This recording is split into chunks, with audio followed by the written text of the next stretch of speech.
ओम श्री परमात्मे नमः। श्रीमद् भागवत गीता के पहले अध्याय का महात्म्य। श्री पार्वती जी से ने कहा, भगवान आप सब तत्वों के ज्ञाता हैं। आपकी कृपा से मुझे श्री विष्णु संबंधी नाना प्रकार के धर्म सुनने को मिले, जो समस्त लोगों का उद्धार करने वाले हैं। देवेश, अब मैं गीता का महात्म्य सुनना चाहती हूँ, जिसका श्रवण करने से श्री हरि में भक्ति बढ़ती है। श्री महादेव जी बोले, जिनका श्री विग्रह अलसी के फूल की भांति श्याम वर्ण का है, पक्षीराज गरुड़ जी ही जिनके वाहन हैं, जो अपनी महिमा से कभी च्युत नहीं होते तथा शेषनाग की शैया पर शयन करते हैं, उन भगवान महाविष्णु की हम उपासना करते हैं। एक समय की बात है, मूर दैत्य ने के नाशक भगवान विष्णु शेषनाग के रमणीय आसन पर सुखपूर्वक विराजमान थे। उस समय समस्त लोगों के आनंद देने वाली भगवती लक्ष्मी ने आदर पूर्वक प्रश्न किया। श्री लक्ष्मी जी ने पूछा, भगवान आप संपूर्ण जगत का पालन करते हुए भी अपने ऐश्वर्य के प्रति उदासीन से होकर जो इस क्षीर सागर में नींद ले रहे, इसका क्या कारण है? श्री भगवान बोले, सुमकी, मैं नींद नहीं लेता हूँ, अपितु तत्व का अनुसरण करने वाले अंतर्दृष्टि के द्वारा अपने ही महेश्वर तेज का साक्षात्कार कर रहा हूँ।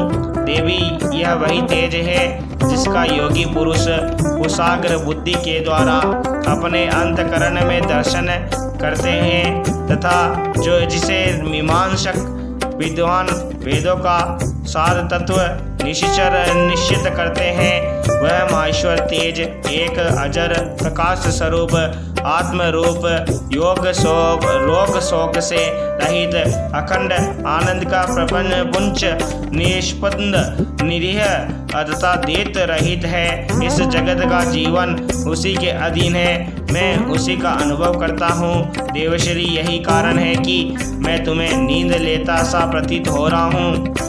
श्री लक्ष्मी जी ने कहा, हरि के ऋषिकेश, आप ही निर्योगी पुरुषों के दैत्य हैं। आपके अतिरिक्त भी कोई ध्यान करने योग्य तत्व है, यह जानकर मुझे बड़ा कौतूहल हो रहा है। इस चराचर जगत की सृष्टि और संहार करने वाली स्वयं आप ही हैं। आप सर्व समर्थ हैं। इस प्रकार की स्थिति में होकर भी यदि आप उस परम तत्व से भिन्न हैं, तो मुझे उसका बोध कराइए। श्री भगवान बोले, प्रिय, आत्मा का स्वरूप देत और अदेत से पृथक, भाव और अभाव से मुक्त तथा आदि और अंत से रहित है। शुद्ध ज्ञान के प्रकाश से उपलब्ध होने वाला तथा परमानंद स्वरूप होने के कारण एकमात्र सुंदर है, वही मेरा ईश्वरीय रूप है। आत्मा का एकत्व ही सबके द्वारा जानने योग्य है। गीता शास्त्र में इसी का प्रतिपादन हुआ है।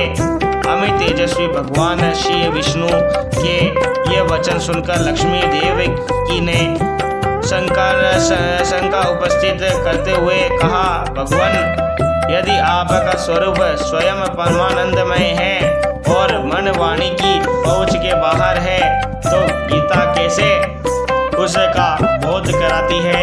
मेरे इस संदेह का आप निवारण कीजिए।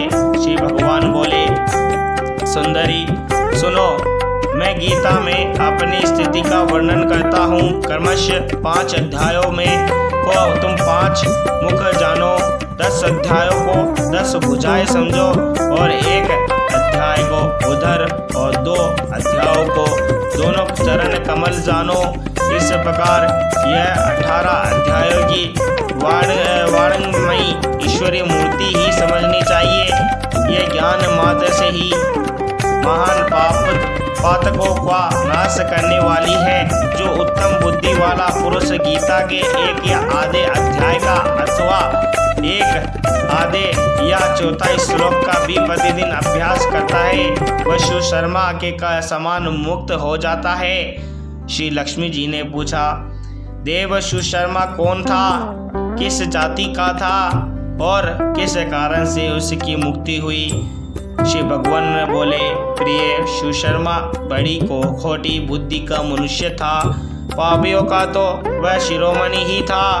उसका जन्म वैदिक ज्ञान से शून्य एवं पूर्णतापूर्ण कर्म करने वाले ब्राह्मणों के कुल में हुआ था।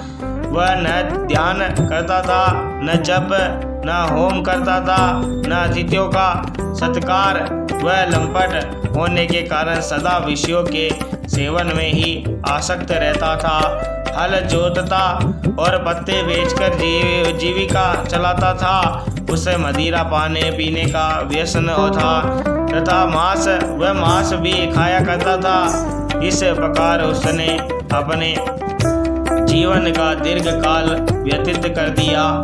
एक दिन मूढ़ बुद्धि सुशर्मा पत्ते लाने के लिए किसी ऋषि के वाटिका में घूम रहा था।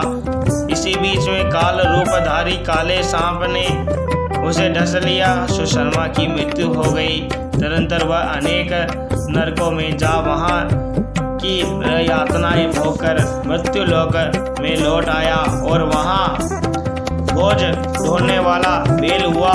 उसे समय किसी कुरंगे ने अपने जीवन को आराम से व्यतीत करने के लिए उसे खरीद लिया। बेल ने अपनी पीठ पर कुरंग का भार ढोते हुए बड़े कष्ट से 7-8 वर्ष बिताए। एक दिन कुरंग ने किसी ऊंचे स्थान पर बहुत देर तक बड़ी तेजी के साथ उसे बेल को घुमाया। इससे वह थककर बड़े वेग से पृथ्वी पर गिरा और मूर्छित हो गया। उसे समय वहां कुतूहल वश आकृष्ट और बहुत से लोग एकत्रित हो गए। उस जन समुदाय में से किसी पुण्यात्मा व्यक्ति ने उस बेल का कल्याण करने के लिए उसे अपना पुण्य दान किया। तत्पश्चात कुछ दूसरे लोगों ने भी अपने अपने पुण्यों को याद करके उन्हें उसके लिए दान किया। उस भीड़ में एक वेश्या भी खड़ी थी।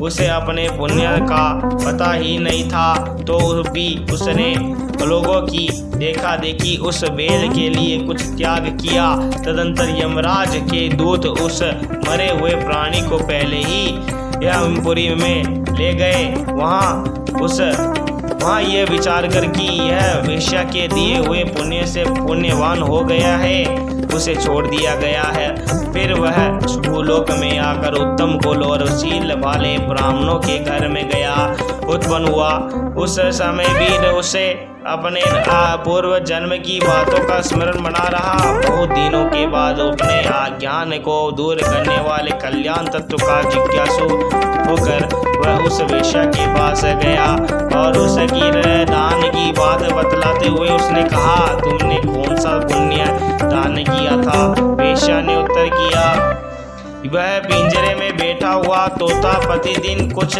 पढ़ता है, उससे मेरा अंतकरण पवित्र हो गया है। उसी का पुण्य मैंने तुम्हारे लिए दान किया था। इसके बाद उन दोनों ने तोते से पूछा। तब उस तोते ने अपने पूर्व जन्म का स्मरण करके प्राचीन इतिहास कहना आरंभ किया। शुक बोला, पूर्व जन्म में मैं विद्वान होकर विद्वता के अभिमान से मोहित रहता था। मेरा राग देश इतना बढ़ गया था कि मैं गुण वानर विद्वानों के प्रति भी ईश्वर भाव रखने लगा। फिर यम समय अनुसार मेरी मृत्यु हो गई और मैं अनेकों गणित लोकों में भटकता फिरा। उसके बाद फिर इस लोक में आया। सदरु की अत्यंत निंदा करने के कारण तोते के कुल में मेरा जन्म हुआ। पापी होने के कारण छोटी अवस्था में ही मेरा माता पिता से वियोग हो गया। एक दिन में ग्रीष्म ऋतु के में तपे हुए मार्ग पर पड़ा था, वहाँ से कुछ श्रेष्ठ मुनि मुझे उठा लाए और महात्माओं के आश्रम के भीतर एक पिंजरे में ही उन्होंने मुझे डाल दिया। वही मुझे पढ़ाया गया। ऋषियों के बालक बड़े आदर के साथ गीता के प्रथम अध्याय की आवृत्ति करते थे। उन्हीं से सुनकर मैं भी बारंबार पाठ करने लगा। इसी बीच में एक चोरी करने वाले बहेलिये ने मुझे वहां से चुरा लिया। तत्पश्चात इस देवी ने मुझे खरीद लिया। यही मेरा वृतांत है जिसे मैंने आप लोगों से बता दिया। पूर्व काल में मैंने इस प्रथम अध्याय का अभ्यास किया था, जिससे मैंने अपने पाप को दूर किया है। फिर उसी से इस वेश्य का भी अंतकरण शुद्ध हुआ है और उसी के पुण्य से ये द्विज श्रेष्ठ सुशर्मा भी पाप मुक्त हुए हैं। इस प्रकार परस्पर वार्तालाप और गीता के प्रथम अध्याय के महात्म्य की प्रशंसा करके वे तीनों निरंतर अपने अपने घर पर गीता का अभ्यास करने लगे। फिर ज्ञान प्राप्त करके वे मुक्त हो गए। इसलिए जो गीता के प्रथम अध्याय को पढ़ता है, सुनता है तथा अभ्यास करता है, उसे इस भवसागर को पार करने में कोई कठिनाई नहीं होती। बोल सियावर रामचंद्र की जय, श्री कृष्ण भगवान की